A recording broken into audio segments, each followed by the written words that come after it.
আগামী জাতীয় নির্বাচনে বিএনপি ছাড়া ডান বাম সহ বিভিন্ন ঘরানার দলের সাথে নির্বাচনী সমঝোতা করতে চায় জামায়াতে ইসলামী।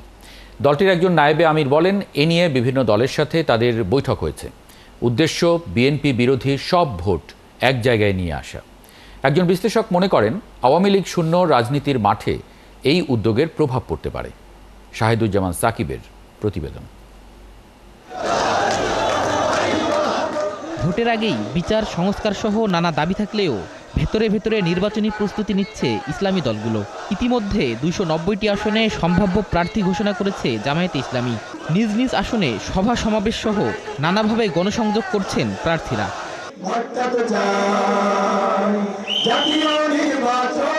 ভালো ফল পেতে ডান বাম সহ বিভিন্ন মতাদর্শের দলের সমন্বয়ে বৃহৎ নির্বাচনী সমঝোতার চেষ্টা করছে জামাত। ইসলামী দলগুলোর পাশাপাশি এনসিপি, গণ অধিকার পরিষদ সহ বেশ কিছু দলের সাথে নিয়মিত আনুষ্ঠানিক ও অনানুষ্ঠানিক বৈঠক করছে দলটি। আমরা বৃহৎ আকারে নির্বাচনী একটা সমঝোতা করার ব্যাপারে আমরা চেষ্টা করছি এবং অনেক দলের সাথে আমরা আলাপ করছি। সেখানে শুধু ইসলামী দল নয়, সেকুলার দল আছে, ন্যাশনালিস্ট দল আছে। তারপরে মূল কথা যদি আমরা বলি, তাহলে দেশপ্রেমিক শক্তি যারা আছে এখানে, তাদের সকলের সাথে আমরা আলাপ আলোচনা করছি। জামায়াতের এ নীতি নির্ধারক বলছেন, বিএনপি বিরোধী সব ভোট একখানে আনতে চান তারা, যার নাম ওয়ান বক্স পলিসি।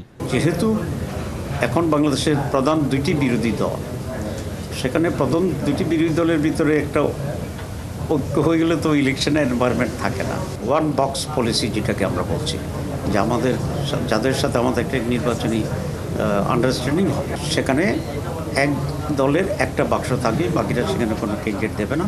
কিন্তু আমরা সকলেই আমাদের নিজের প্রার্থীর মতো করি আমরা সিরিয়াসলি কাজ করব। বিভিন্ন মতাদর্শের সাথে জামায়াতের নির্বাচনী সমঝোতার চেষ্টা কতটা বাস্তবসম্মত প্রশ্ন ছিল বিশ্লেষকের কাছে। আওয়ামী লীগের উপস্থিতি না থাকার কারণে বা অনুপস্থিতিতে আমরা যে জিনিসটা দেখি যে আওয়ামী লীগ এবং তার সাথে যে 14 দল আরও যে বাম দলগুলো ছিল, তো দেখা যাচ্ছে যে হয়তো আওয়ামী লীগ নির্বাচন অংশগ্রহণ করতে পারবে না, কিন্তু অন্য দলগুলোর ব্যাপারে কিন্তু এখনও পর্যন্ত কোনো সিদ্ধান্ত হয়নি।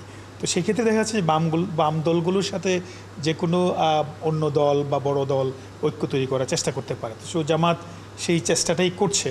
আদর্শের জায়গা থেকে চিন্তা করলে ইসলামপন্থী দলগুলো আর বাম দলগুলোর মধ্যে একেবারে যোজন ডিফারেন্স।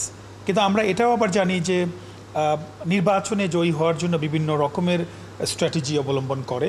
সেই ক্ষেত্রে বাম এবং ডান বা মধ্যমপন্থী দলগুলোর মধ্যে যদি ঐক্য হয় এবং সেই ঐক্য ধরে রেখে তারা হয়তো আগামী দিন নির্বাচনে যেতে পারে, এবং সেটার সম্ভাবনা আছে, সম্ভাবনা উড়িয়ে দেওয়া যাবে না। কারণ এটা এক ধরনের নির্বাচনী ঐক্য, এখানে আদর্শের ঐক্য হচ্ছে না, বাট নির্বাচনের এক ধরনের ঐক্য তৈরি হচ্ছে। আগামী নির্বাচনে জামায়াতের সাথে কোনো সমঝোতার সম্ভাবনা নেই বলে গণমাধ্যমে জানিয়েছে বিএনপি। জামায়াত বলছে, বিএনপিকে প্রতিদ্বন্দ্বী মনে করলেও দলটির সাথে কোনো দূরত্ব নেই তাদের। বিএনপির সাথে আমাদের সম্পর্কে তেমন কোনো ঘাটতি নেই। আমরা আজকের এই সমাবেশের শাহিদুজ্জামান সাকিব, ৭১, ঢাকা।